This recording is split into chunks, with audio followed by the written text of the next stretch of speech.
जय श्री कृष्ण। आपका मेरी चैनल में स्वागत है। आज हम बात करेंगे भगवान जगन्नाथ जी को खिचड़ी का भोग क्यों लगाया जाता है। भगवान जगन्नाथ जी को खिचड़ी का भोग इतना प्रिय क्यों है, इसके बारे में संपूर्ण माहिती प्रदान करूंगा। भगवान कृष्ण के मंदिरों में आपने देखा होगा कि अक्सर खिचड़ी का भोग ही लगाया जाता है और प्रसाद के तौर पर भक्तों को दिया जाता है। यहाँ तक कि भारत देश में उड़ीसा राज्य के पुरी शहर में स्थित जगन्नाथ जी के मंदिर में भी भगवान को खिचड़ी का भोग लगाया जाता है। इसके पीछे भी एक कहानी जुड़ी हुई है, जिससे भगवान के प्रति एक माँ की ममता का वर्णन किया गया है। पौराणिक मान्यताओं के अनुसार भगवान श्री कृष्ण की परम भक्त कर्माबाई थी। वह जगन्नाथपुरी में रहती है और भगवान जगन्नाथ जी को अपने पुत्र की तरह ही स्नेह करती थी। कर्माबाई काफी वृद्ध महिला थी, लेकिन हर रोज भगवान जगन्नाथ जी को भोग लगाना नहीं भूलती थी।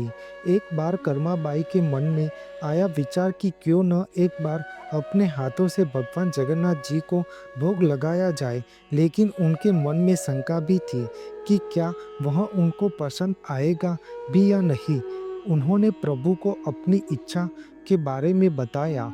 भगवान तो भक्तों के लिए स्वार्थ उत्सुकता रहते हैं, तो प्रभु जी बोले, माँ जो भी बनाया है वही खिला दो, बहुत भूख लगी है। कर्माबाई ने खिचड़ी बनाई थी, ठाकुर जी को खिचड़ी खाने को दे दी। प्रभु बड़े चाव से खिचड़ी खाने लगे और कर्माबाई यह सोचकर भगवान को पंखा जलने लगी कि कहीं गर्म खिचड़ी से मेरे ठाकुर जी का मुंह न जल जाए। प्रभु बड़े चाव से खिचड़ी खा रहे थे और माँ कर्माबाई उनको पंखा कर रही थी। भगवान ने कहा, माँ मुझे तो खिचड़ी बहुत अच्छी लगी, मेरे लिए आप रोज खिचड़ी ही पकाया करें, मैं तो यहीं आकर खाऊंगा। अब तो कर्माबाई रोज सुबह उठती और सबसे पहले खिचड़ी बनाती, बाकी सब कुछ बाद में करती थी। भगवान भी सुबह सवेरे दौड़े आते और कहते, माँ जल्दी से मेरी प्रिय खिचड़ी लाओ। खिचड़ी खाने के बाद यह क्रम रोज का हो गया। भगवान सुबह सुबह आते, भोग लगाते और फिर चले जाते। एक बार एक महात्मा जी कर्माबाई के पास आए। महात्मा जी ने उन्हें सुबह सुबह खिचड़ी बनाते देखा तो नाराज होकर कहा, माता जी आप यह क्या कर रही हो? सबसे पहले नहा धोकर पूजा पाठ करनी चाहिए, लेकिन आपको तो पहले पेट की चिंता सताने लगी है। कर्माबाई ने बताया, क्या करो महाराज जी, संसार जिस भगवान की पूजा अर्चना कर रहा होता है वही सुबह सुबह भूखे आ जाते हैं। उनके लिए ही तो सब कुछ काम छोड़कर पहले खिचड़ी बनाती हो। महात्मा जी कर्माबाई को समझाने लगे, माता जी तुम भगवान को अशुद्ध कर रही हो। सुबह स्नान के बाद पहले रसोई की सफाई करो, फिर भगवान के लिए भोग बनाओ। फिर अगले दिन कर्माबाई ने यही काम किया। भगवान सुबह आए और खिचड़ी मांगने लगे तो कर्माबाई ने कहा, प्रभु अभी मैं स्नान कर रही हूँ, थोड़ा रुको। थोड़ी देर बाद भगवान ने फिर आवाज लगाई, जल्दी करो माँ, मेरे मंदिर के पट खुल जाएंगे, मुझे जाना है। कर्माबाई फिर बोली, मैं अभी रसोई साफ कर रही हूँ। भगवान को लगा कि आज माँ को क्या हो गया है, ऐसा तो पहले कभी नहीं हुआ। फिर जब कर्माबाई ने खिचड़ी परोसी तब भगवान ने झटपट करके जल्दी जल्दी खिचड़ी खाई, मगर आज की खिचड़ी में वो स्वाद नहीं था। भगवान जल्दी से खिचड़ी खाकर और पानी पिए बिना मंदिर में पहुंच गए थे।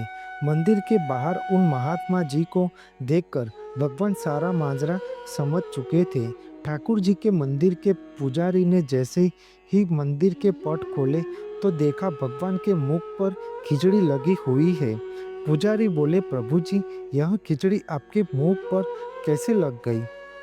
प्रभु ने बताया, पुजारी जी, मैं रोज मेरी कर्मा बाई के घर पर खिचड़ी खाकर आता हूँ।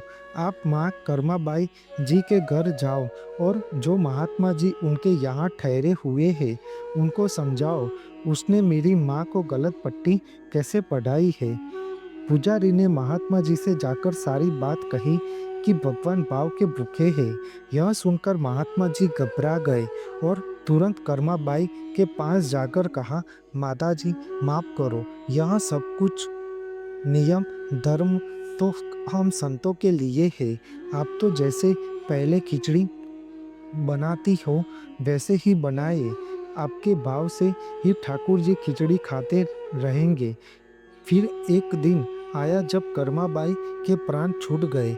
उस दिन पुजारी ने मंदिर के पट खोले तो देखा भगवान की आंखों में आंसू है और प्रभु रो रहे हैं।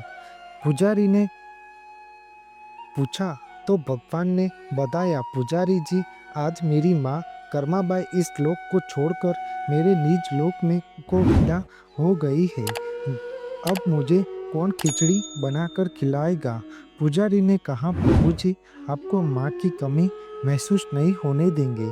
आज के बाद आपको सबसे पहले खिचड़ी का भोग ही लगेगा। इस तरह आज भी जगन्नाथ मंदिर को खिचड़ी का भोग लगाया जाता है। इसलिए भगवान कृष्ण के मंदिरों में प्रसाद के तौर पर अक्सर खिचड़ी ही होती है। आपको मेरी यह माहिती अच्छी लगी हो तो मेरी चैनल को लाइक, शेयर, कमेंट, सब्सक्राइब करें और बेल आइकन को दबाना ना भूलें। जय स्वामीनारायण।